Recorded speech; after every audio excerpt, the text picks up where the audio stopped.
जीव के जन्म का हेतु इच्छा है। इच्छा मिट जाए तो अभी जीवन मुक्त हो जाए। इच्छाओं से ही पाप होता है, इच्छाओं से ही पुनर्जन्म होता है, इच्छाओं से ही अशांति, बंधन, क्लेश, चिंता, शोक इनकी प्राप्ति होती है। यदि इच्छा का त्याग हो जाए, चाह का त्याग हो जाए मानव जन्म में, तो इस जन्म का परम लाभ भगवत प्राप्ति निश्चित हो जाए। सकल कामना हीन जे ते राम भगति रस लीन। प्रभु की भक्ति रस में लीन वही हो जाता है जिसकी सारी कामनाएं शांत हो गई हैं। ये कामनाओं का शांत होना बड़ा कठिन है। ऐसा लगता है कि इस कामना की पूर्ति से कामना की शांति होती है, पर भ्रम है। कामना की पूर्ति से और कामनाओं की उत्पत्ति होती है। इसीलिए भगवान अपने जनों की लौकिक कामनाओं को पूर्ण ना करके ऐसे विघ्न डाल देते हैं जिससे वो निराश होकर एकमात्र श्री भगवान के चरणों की आशा रखकर वो परम सुख को प्राप्त करता है। नहीं तो हमारी कामना, हमारी आशा, हमारी चाह जगत के भोगों को, जगत में जीने की। कल कई संतों से बैठ करके वार्ता हुई कि बताइए, मरने की बात सुनकर डर लगता है? बोले बहुत डर लगता है। क्यों क्यों डर लगता है? क्या अपने प्रभु के पास जाने में आपको भय लग रहा है? तो आप कहेंगे नहीं। तो इसका कारण संसार आपको बहुत प्रिय लग रहा है, शरीर बहुत प्रिय लग रहा है, भोग बहुत प्रिय लग रहे हैं, इसलिए शरीर छोड़ने की बात सोचने मात्र से भय लगता है। सोचो, बैठ के आधा मिनट सोचो कि अगर अभी मृत्यु आ जाए तो 30 सेकंड बाद मानो हम मर जाएंगे, कैसा लगेगा? अभी घबराहट पैदा हो जाएगी। यही मिटाना साधना है। मरने की तैयारी ना करने के कारण मृत्यु से भय लगता है। नहीं, मृत्यु श्री कृष्ण का आलिंगन है। भगवान कह रहे सब कुछ हरण करने वालों में मैं महान मृत्यु हूं। तो मेरे प्रभु ही तो मृत्यु रूप में आते हैं, फिर डरना क्या? डर इसलिए लग रहा है शरीर प्रिय है, भोग प्रिय है, संसार अच्छा लगता है। नाली का कीड़ा भी यहां बहुत अच्छे से जीना चाहता है, ऐसे उसको बहुत अच्छा लगता है। कभी प्रलय ना हो, कभी नाश ना हो, और ये मुझे नाली में रहने को मिले। शूकर अपनी इच्छा चाहता है। सब अपनी अपनी इच्छाओं में ही जीना चाहते हैं, इसीलिए मरने से भय लगता है। यदि इच्छा का नाश हो जाए तो मृत्यु नामक कोई वस्तु है ही नहीं, कोई भय नहीं है। थोड़ी देर सोचो, दूसरे के उपदेश की जरूरत नहीं, आप खुद सोचिए। मृत्यु तो होनी ही है, निश्चित होनी है। इसका नाम मृत्यु लोक है। जो यहां जन्मेगा वो मरेगा, निश्चित पक्का है ये। अब जब मरना ही है तो हम मरने की तैयारी ऐसी क्यों न कर ले कि मुझे मृत्यु से भय न लगे, पर हम जीने की तैयारी में खूब लगे हैं। देख लो, बढ़िया मकान, बढ़िया खान पान, वस्त्र, परिवार, रिश्ता, नाता, ये सब जीने की तैयारी पूरे जीवन भर करते रहे, पर मरने की तैयारी नहीं की, इसलिए मृत्यु से भय लगता है। और मरना निश्चित है, छूटना निश्चित है, तो ये फिर मन पछतई है अवसर बीते। ये अंत ही तो ही तजेंगे पामर, तू न तजय बही ते। मन पछतई है अवसर बीते। बढ़िया अवसर है, मृत्यु पर विजय प्राप्त करने का बढ़िया अवसर है। श्रीपाद प्रबोधानंद जी महाराज कह रहे हैं, शोढ्वापि दुःखानि सुदुस्सहानि त्यक्त्वाप्यहो जाति कुलादिकानि। भुक्त्वा स्वापकैरपि थुत्कृतानि वृंदाटवी वासमहं करिष्ये। शुद्धापि, यदि मेरे शरीर में भयानक रोग रूपी दुख हो या बाहर विपत्ति रूपी दरिद्रता रूपी दुख हो, तो भी मैं अब अपने लक्ष्य से विचलित होने वाला नहीं। ये मृत्यु पर विजय प्राप्त होने की तैयारी है। शोढ्वापि दुखानि सुदुस्सहानि, जो सहा नहीं जा सकता ऐसा दुख। आप विचार करेंगे कि जो ऐसा दुख है उसमें भजन कैसे हो सकता है। गुरु कृपा से देखा है, जब ऐसा भयानक दुख होता है तो एक अंतर में कोई ऐसी जगह है जहां बिल्कुल दुख स्पर्श नहीं कर रहा होता, केवल दुख का वो दृष्टा होता है, केवल दुख को देख रहा होता है, दुख को भोग नहीं रहा होता। उस समय भी एक अद्भुत आनंद, जैसे हम सामने आग लगा हुआ देख रहे हैं दृश्य, पर हम आग से बहुत दूर हैं, ऐसा अनुभव होता है। इसलिए जब तक आप नाम जप नहीं करेंगे, जब तक आप भगवत आराधना नहीं करेंगे, तब तक आप दुखों को सहन करने में असमर्थ रहेंगे, और जहां दुख आया तहां फिर भजन नहीं बनेगा। कल एक उपासक एकांतिक में प्रश्न कर रहे थे कि बहुत कृपा है हमारे ऊपर प्रभु की, खूब नाम जप करते रहे, पर अब हमारा शरीर अस्वस्थ हो रहा है, अब भजन में रुचि नहीं रह गई। ऐसा कैसे हो सकता है कि आपका खूब नाम जब चल रहा हो, खूब अच्छा लग रहा हो, फिर भजन छूट जाए रोग में, और साधारण रोग, शुगर हो जाना, ब्लड प्रेशर हाई लो हो जाना, ये तो सबके लगभग लगभग है। कोई बिरला ही बचता है जिसके शरीर में रोग ना हो, ये कलिकाल है। अगर रोग इस साधारण आने पर आपका भजन छूट जाता है, तो असाध्य रोगों में क्या करेंगे आप? तो फिर प्रभु को भूल ही जाएंगे। तो आपकी तैयारी क्या रही? तैयारी तो इसी बात की है कि भारी विपत्ति बाहर और अंदर शरीर रोग ग्रसित पर हम आपका भजन नहीं छोड़ेंगे। शुद्धापि दुखानि सुदुस्सहानि, ऐसा दुख जो सहा नहीं जा रहा, उस समय भी हम राधा राधा राधा राधा ऐसा रटेंगे। त्यक्त्वाप्य हो जाति कुलादिकानि, हमारे कुल के, हमारे जाति के, हमारे परिवार के त्यक्त्वा, हमें त्याग दे, तो भी मैं ऐसी परिस्थिति में भी प्रभु का स्मरण नहीं छोड़ूंगा। भुक्त्वा स्वापाकैरपि थुत्कृतानि, बहुत ऊंची बात कह रहे हैं कि यदि मुझे श्रीधाम वृंदावन का वास मिले, आश्रय मिले, और मुझे नीच जनों का जूठन पाना पड़े, तो मैं वो पा करके रहूंगा, पर अब मृत्यु की तैयारी में कसर नहीं रखूंगा, अब मृत्यु पर विजय प्राप्त करूंगा। धाम का आश्रय लेकर सत्संग करते हुए नाम वाणी में ऐसा चित्त डुबोऊंगा कि शरीर अस्वस्थ हो तो भी भजन न रुके, भारी विपत्ति हो तो भी भजन न रुके, परिवार के लोग हमें त्याग दें तो भी भगवद आश्रय न छूटे, और हमको जूठन मांग के खानी पड़े तो भी भगवद आश्रय नहीं छोड़ेंगे। ऐसे पुरुष को परम पद की प्राप्ति होती है। इतना धैर्यवान होना चाहिए। ये छुटपुट विपत्तियां, रोग, ये हमारे पाप कर्म के प्रभाव से ही आते हैं। हमको आनंद पूर्वक सहना सिखाता है सत्संग, शास्त्र, भजन, ये सामर्थ्य देता है। भजन नहीं तो बातों से नहीं सह पाओगे।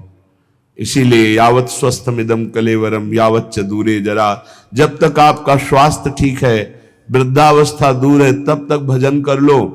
ऐसा अभ्यास कर लो कि किसी भी स्थिति में भजन न छूटे। घर छोड़ने के पहले गुप्त रूप से 4-4 दिन, 5-5 दिन भोजन का त्याग करने का अभ्यास गुप्त रूप से किया, क्योंकि हमको बाहर मिले ना मिले तो हम कैसे रह पाएंगे। पहले तैयारी की जाती है। एक एक को मृत देखा, एक एक को मृत देखा, मां को, परिवार को, सबको। जब अंदर आ गया कि सब ये शरीर मृत हैं, और अंदर ही आ गया कि कई दिन भोजन न मिलने पर भी मैं भजन अपना नहीं छोड़ पाऊंगा। नित्य निरंतर भजन करते हुए मैं बाहर परिवार से, भोजन से सबसे विलग होकर के भी जी लूंगा, पहले अभ्यास किया, फिर निकल पड़े। जब निकल पड़े तो कदम पीछे नहीं, आगे। चाहे जितनी गाली, अपमान, दुख, सर्दी, गर्मी, बरसात, हर कष्ट सहते हुए पशुवत शरीर का व्यवहार, जैसे पशु ऐसे व्यवहार, जैसे पशु के न रजाई है न कंबल है, जो मिला सो खा लिया, जहां मिला वैसे पड़ा, ऐसे शरीर। तब वो जाकर के अंदर वेदना जागृत हुई, कैसे ब्रह्मबोध हो, कैसे भगवत प्राप्ति हो। अब तो जीवन का लक्ष्य केवल भगवत प्राप्ति। तब जहां कहीं भी चित्त की वृत्ति विषय संयोग के लिए लालायित हुई, वही रो रो कर प्रभु से प्रार्थना, प्रभु बचाओ, ऐसी वृत्तियों से बचाओ जो आपसे विमुख कर रही। बस एक ही उपाय मिला है आज तक विषयों पर विजय प्राप्त करने का, रोकर भगवान से प्रार्थना करना। नहीं, विषय इतने प्रवीण है कि इंद्रियों को बलात् अपने में तन्मय कर लेते हैं। इंद्रियां इतनी प्रबल है कि मन को बलात् अपने में अधीन कर लेती। मन इतना प्रबल है कि बुद्धि को अधीन कर लिया। बुद्धि इतनी प्रबल है कि जीवात्मा उसी में तन्मय होकर भोगों में लग गया। ये कहने में इतना समय लगा, तन्मय होने में इतना भी समय नहीं देता। विषय 1 सेकंड में तन्मय करा देता है। जहां तन्मय हुआ वहां भ्रष्ट हुआ।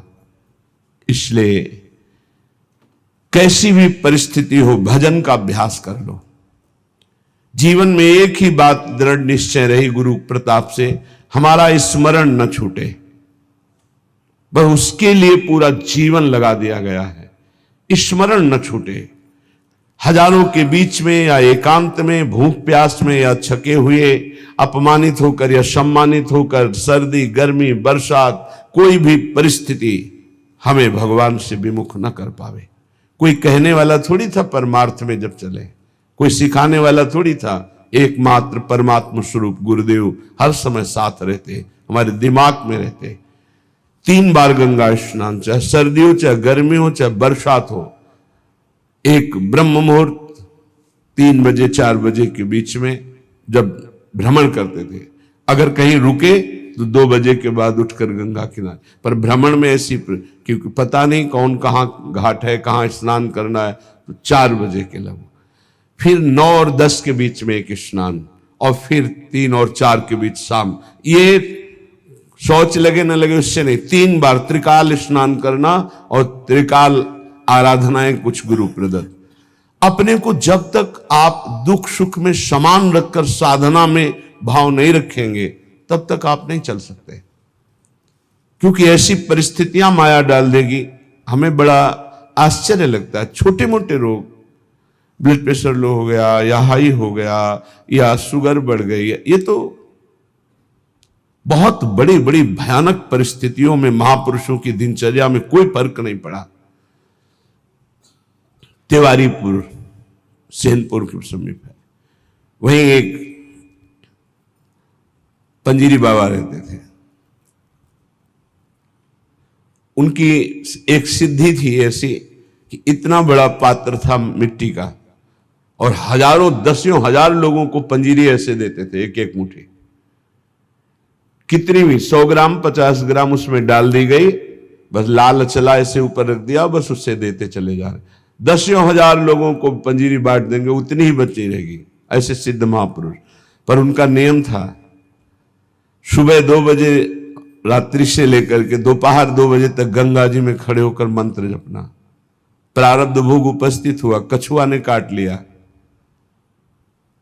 पर वो अपने हिले नहीं साधन से। अब वहां दंडोत प्रणाम करने वाले हजारों लोग, लेकिन पूछने वाला कौन होता है, आप कैसे हैं? ये तो कोई बिरला ही। अब उनकी सड़न पैदा हुई, उसी पैर में मवाद बनने लगा। वो वैसी दिनचर्या, कीड़ा पड़ गए, वैसी ही दिनचर्या। जब कीड़ा पड़ गए, दुर्गंध आने लगी, तब दूर से लोग दंडवत करते, पंजीरी लेने नहीं नजदीक आते, तो हंसते। ये संसार है, हंसते। कभी उनको शोक ग्रसित नहीं देखा, कभी नहीं देखा। एक संत भगवान को देखा कि कमर से नीचे बेकार हो गए, प्रारब्ध भोग है। ऐसे हाथ के ऐसे बल से गंगा जी जाना, स्नान करना, अपनी दिनचर्या में जब उनसे बात करते अमृतमय आनंद में डूबे रहते हैं। ये है साधना का फल। शरीर की कैसी भी परिस्थिति हो, हमारे भगवदानंद में फर्क ना पड़े, तब तो साधन। तो कह रहे हैं शुद्धापि दुखानि सुदुस्सहानि, तैयार हो जाओ।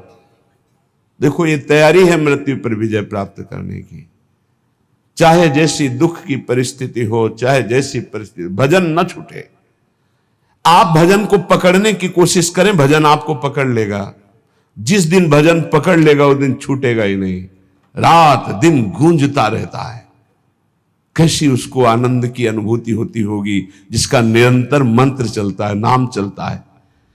तो ना हम गमिष्यामि सताम समीपतो, वृंदावन छोड़कर, वृंदावन के रसिकों को छोड़कर मैं किसी भी महापुरुष का संग नहीं करूंगा। ना हम गमिष्यामि सताम समीपतो, जो प्रिया प्रीतम के प्रेम रस से अनविज्ञ हैं, उस रस के ज्ञाता नहीं है, मैं उनका सत्संग नहीं करूंगा और ना ही करना चाहिए। क्यों? क्योंकि हमारे भाव को पुष्टता मिलेगी, इष्ट मिले और मन मिले, और मिले भजन रस रीति।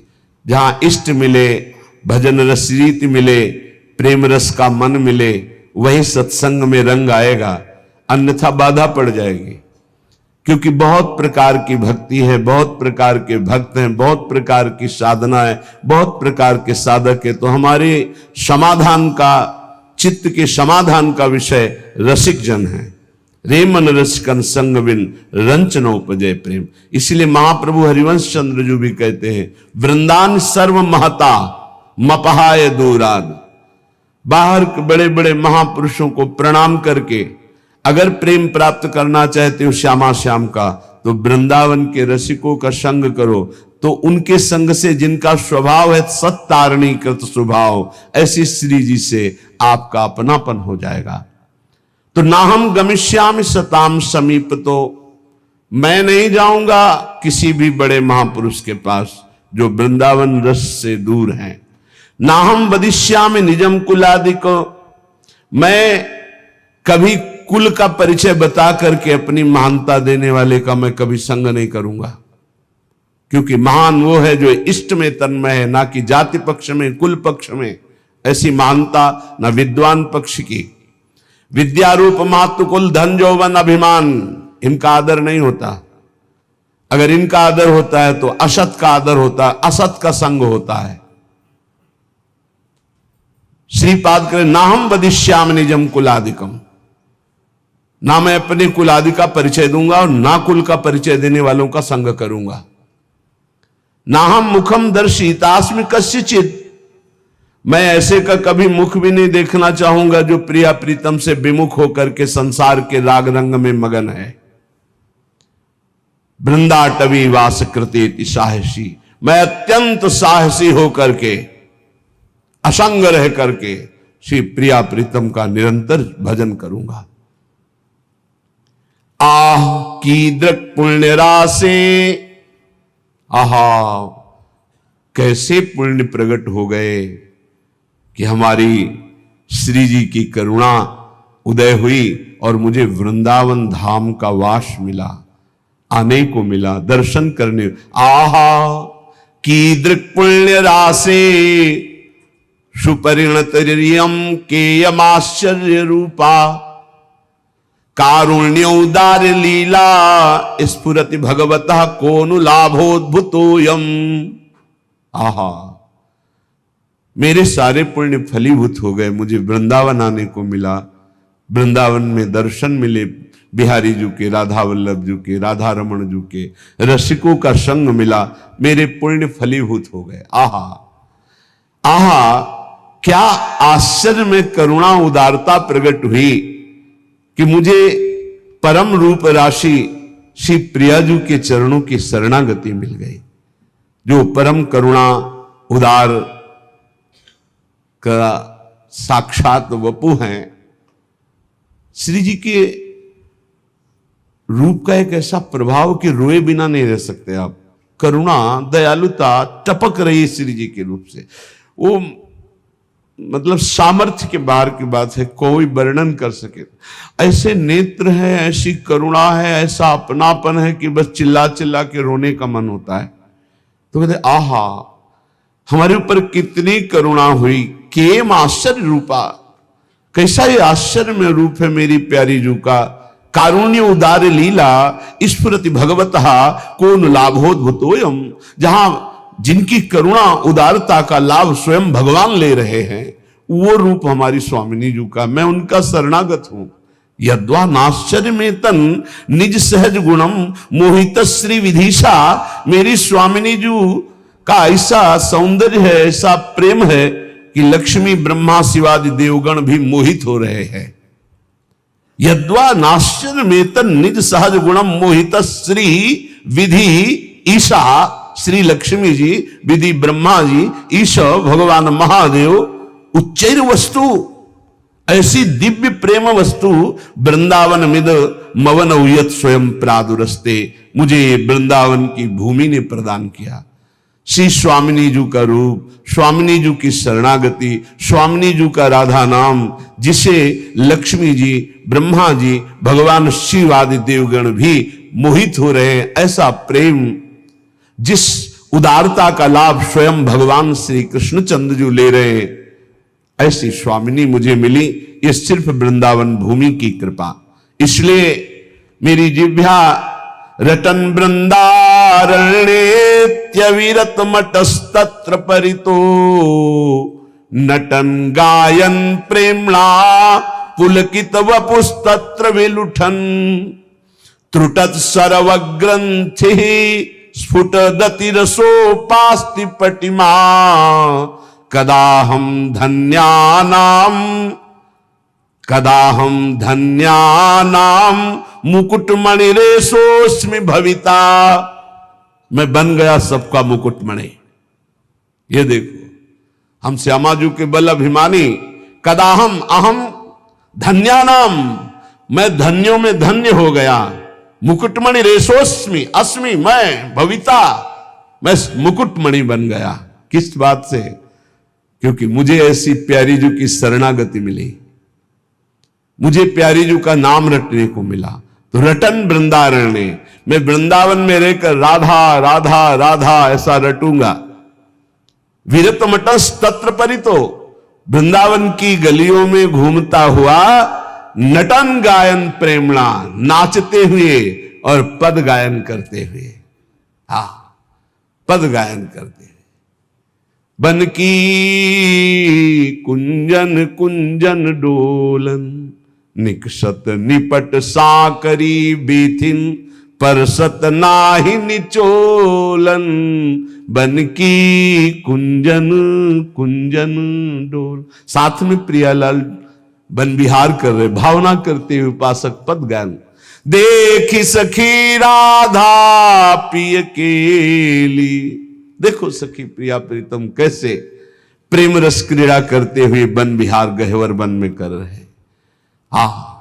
सुंदर पुलिन सुभग सुखदायक, नव नव घन अनुराग परस्पर, खेलत कुंवर नागरी नायक। सखी देखो कैसे यमुना का पावन पुलिन है, नवीन नवीन अनुराग में डूबे हुए नव किशोरी नव किशोर कैसे पावन यमुना पुलिन के तट पर क्रीड़ा कर रहे, खेल रहे हैं।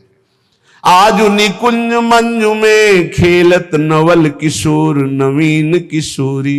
देखो सखी आज सुंदर नवम नवम जहां शोभा प्रकाशित हो रहे, ऐसे नवीन निकुंज में हमारी नवल किशोरी जो खेल रहे। देखो सखी आज दोनों प्रिया प्रीतम अपने कर कमल में सुंदर सुंदर नील कमल और स्वर्ण कमल लेकर सैया की रचना कर रहे हैं। नवल नागर किशोर मिली, कुंज को मल कमल दलन सिज्या रची। ऐसे विविध पदों को गाते हुए भाव में डूबा हुआ, नटन गायन प्रेमणा पुलकित वपुस्तत्र बिलुठन, नाचता हुआ गाता हुआ और रज में लौटता हुआ। ये मेरी प्यारी जू प्यारे जू की चरण रज है, ये रसिकों की चरण रज है। बार बार अपने शरीर को अभिषिक्त करता हुआ, त्रुटत सरव ग्रंथि, जड़ चेतन की ग्रंथि टूट गई, चिदानंद स्वरूप प्रकाशित हुआ। तो क्या कदाहम धन्या नाम, मैं धन्य हो गया। मुकुटमणि रेशोस्मि भविता, मैं मुकुटमणि बन गया, भक्तों का मुकुटमणि। ये सर्वोपरि महामाधुर्य रस में स्थित गर्व से कहते हैं धन्या नाम मुकुटमणि रेशोस्मि अस्मि भविता, क्योंकि वृंदावन की भूमि ने मुझे महान बना दिया। निरंतर राधा नाम गायन करते हुए, राधा यश गायन करते हुए, रज का सेवन करते हुए अपना जीवन वृंदावन को दे दिया। तो धन्या नाम, धन्य धन्य धन्य तेरी जी इनके उपास है। ये परिचय संतों की, रसिकों की वाणी से प्राप्त होता है। धन्य उनका जीवन जिनको संत समागम मिला। संत वचन के अनुशीलन से होती निर्मल मति है, श्री हरि के चरणों में जिससे बढ़ती अविचल रति है। रीझ उसी से भक्त जनों के बस होते बनवारी, दर्शन दे राधा प्यारी संग हरते बाधा भारी। जब प्रेमी रसिकों के वचनों का श्रवण करने का सौभाग्य मिलता है तो प्रिया प्रीतम के मिलने की चाह प्रकट हो जाती है। ऐसे तो संत भगवान संपूर्ण देश में विराजमान हैं। सबई सुलभ सब दिन सब देशा सुलभ है, पर इनको पहचानना बहुत कठिन है। संतों की कोई दुकान नहीं होती है और ना कोई, जैसा लिखा है, ना कोई उनके साइन बोर्ड होते हैं जिससे उनकी योग्यता पहचान ली जाए। जो दुर्भागी जन होते हैं, कभी कभी भगवान की कृपा से उनको भी संत संग मिलता है। दुर्भागी खलऊ करें भली पाय सुसंगु, पर मिटे न मलिन स्वभाव भंगु। वो खल दुष्ट स्वभाव वाले लोगों को भी भगवान अवसर देते हैं, संत समागम जाओ, पर वो देखने, सुनने, मनन करने की योग्यता न रखने के कारण वो और कुछ देखते हैं और निंदा करके अपने दुर्भाग्य को और पुष्ट कर लेते हैं। हम यहां वार्ता कर रहे हैं सत्संग से परम लाभ लेने वाले श्रद्धालुओं की। सत्संगति दुर्लभ संसारा, निमिष दंड भरी एक बारा। यदि एक बार भी संत का संग पलक झपकने भल के समय को मिल जाए तो जीवन का परिवर्तन निश्चित होगा। संत संग की पहचान जीवन का परिवर्तन हो जाना। पर प्रायः ऐसे संतों का संग प्रायः नहीं मिलता। बहुतायत होती है संत के भेष में वासनाओं की पूर्ति करने वाले असंतों की। लिखा हम बोल रहे हैं। कभी कभी तो ऐसा कि संत के वेश में घोर पाखंड पाया जाता है, जिससे बड़ा भ्रम, बड़ी वंचना सतमार्ग की हो जाती है। इतना संदेह पैदा हो जाता है कि सौभाग्यवशात यदि कहीं सच्चे संत मिल जाएं तो उन पर भी श्रद्धा नहीं हो पाती। ऐसा झकझोर दिया जाता है। जन्मार्जितानि पापानि नाशमायन्ति यस्य वै सत्संगतिर भवेत् तस्य नान्यथा घटते हिसा। बहुत जन्मों के जब सुकृत एकत्रित होते हैं, भगवान की कृपा करुणा बरसती है, तब संत संग का संयोग बनता है। हमारी श्रद्धा वहां समर्पित होती है। सत्संगो दुर्लभो अगम्यो अमोघस्य। अगर एक बार विशुद्ध संत मिल जाएं, पर मिलते भगवत कृपा से हैं, तो सच्ची कहते हैं उसका सारा काम बन जाएगा। सच्ची बात है, दोबारा फिर लिखा, सच्ची बात है। उस संत की प्राप्ति का मतलब है भगवत प्राप्ति। उस संत के संग का मतलब है भगवत साक्षात्कार। सच्चे संत का मतलब यह है कि तुम्हारा संसार का चक्र अब नष्ट हो जाएगा। निगमागम पुराण मत एहा, कहीं सिद्ध मुनि नहीं संदेहा। संत विशुद्ध मिलहि परि तेहि, चितवहि राम कृपा करि जेहि। निगम आगम पुराण समस्त शास्त्र सिद्ध मुनियों सबका एक मत है कि विशुद्ध संत उसे ही मिलते जिस पर भगवान की कृपा कोर हो गई है। यद्यपि सब पर भगवान की कृपा है, सब पर मोरी बराबर दया, पर जो माया के खिलौनों में मगन है उन्हें गोद में बैठाने के लिए भगवान विकल नहीं होते। पर जो इन खिलौनों से थोड़ा भी ऊब करके भगवान को पुकारा तो कृपा की वर्षा कर दी और महापुरुषों का संग दे दिया। यदि ऐसे संतों का संग मिल जाए तो उनकी वाणी, संतों का आशीर्वाद क्या होता है? उनकी वाणी, उनकी वाणी से तुम्हारे हृदय में संपूर्ण पापों का नाश करके संगम प्रकाशित हो जाएगा। कर्म योग, ज्ञान योग, भक्ति योग, इसका संगम प्रकाशित हो जाएगा। कह रहे जहां कर्म की कालिंदी में मिलती भक्ति की गंगा, सरस्वती हुए जहां ज्ञान की गूढ़ अगम्य अभंगा।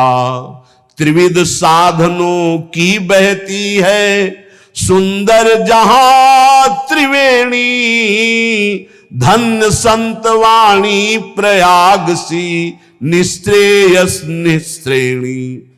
कर्मयोग, भक्ति योग, ज्ञान योग, मानो कर्मयोग यमुना जी और परम ज्ञान योग सरस्वती जो गुप्त रूप में है, और प्रकाशित प्रगट भक्ति योग मानो गंगा जी, मानो गंगा यमुना सरस्वती का संगम। कर्मयोग, भक्ति योग और ज्ञान योग तीनों संत वाणी के द्वारा हृदय में प्रकाशित हो जाते हैं। भगवान व्यासदेव जी, वाल्मीकि जी, नारद जी, वशिष्ठ जी, सुखदेव जी, ये सब तो महान महान अवतारी पुरुष हैं। इन सबकी वाणी में जो शास्त्रों में वर्णन किया गया है, जो संतों ने वर्णन किया है, उसका जो अनुभव करके संत जन बोलते हैं, तो त्रिभुवन में कोई ऐसा नहीं है। अगर वो एक बार वाणी कान में पहुंच गई तो उसका परिवर्तन निश्चित है। उसके जीवन में भगवत प्रकाश निश्चित हो जाएगा संत वाणी से। निमिषार्ध, पलक झपकने के आधे समय के लिए भी यदि संत का संग हो जाए तो एक दिन ऐसा आएगा कि उसका मन हठात भगवान के चरणों में लग जाएगा। समय जरूर लगेगा।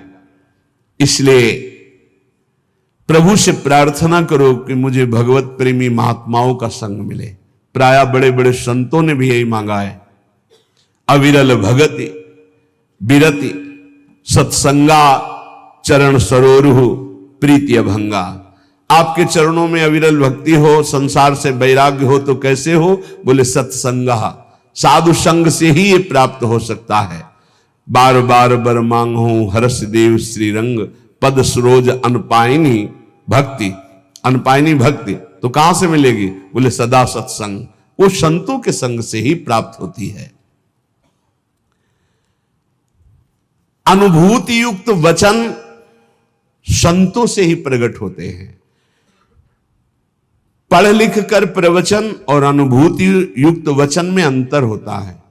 पढ़ लिख कर जो वचन होते हैं वो खोखले होते हैं, उनमें दम नहीं होती कि सामने परिवर्तन कर सके, क्योंकि स्वयं का परिवर्तन नहीं हो पाया।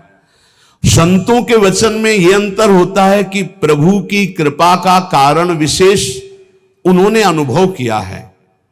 अनुभव करके जो ही बोलते हैं तो वो शब्द कान में जाकर हृदय के अंधकार का नाश कर देते हैं। कोई ऐसी वस्तु नहीं जो संत कृपा से प्राप्त ना हो जाए, चाहे लौकिक हो चाहे पारलौकिक। या वै साधन संपत्ति पुरुषार्थ चतुष्टये ताम बिना सर्वमाप्नोति यदि नारायणाश्रयः। भगवान श्री हरि के जो आश्रित जन है उनका यदि संग हो जाए तो यद्यपि कहा गया है कि चतुष्टय साधन होने के बिना ज्ञान नहीं हो सकता, पर ऐसे संत जो भगवत आश्रित है उनके संग के प्रभाव से बिना अन्य साधनों के शुद्ध ज्ञान हो जाएगा और चारों पुरुषार्थ धर्म अर्थ काम मोक्ष चारों पुरुषार्थ प्राप्त हो जाएंगे। अकाम हो या सकाम, निष्काम हो या कामना युक्त, एकमात्र भगवान श्री हरि के चरणों की आराधना कृतकृत्य कर देती है, और ये बिना संतों के संग के नहीं मिलती। अकामः सर्व कामो वा मोक्ष काम उदार धीहि तीव्रेण भक्ति योगेन यजेत पुरुषम परम। जो कुछ चाहते हो, जो कुछ पाना चाहते हो लोक परलोक में, सब कुछ तुम्हें मिल जाएगा। नहीं चाहोगे तो मोक्ष भी मिल जाएगा, प्रेम मिल जाएगा, पर तुम उदार बुद्धि होकर भगवान श्री हरि की तीव्र भक्ति करो, परम पुरुष श्री हरि की आराधना करो, और ये होगी संत संग से। जब तक संत संग नहीं तो भगवान की प्रेम लक्षणा भक्ति या तीव्र भक्ति या विशुद्ध भक्ति हृदय में जागृत नहीं हो सकती।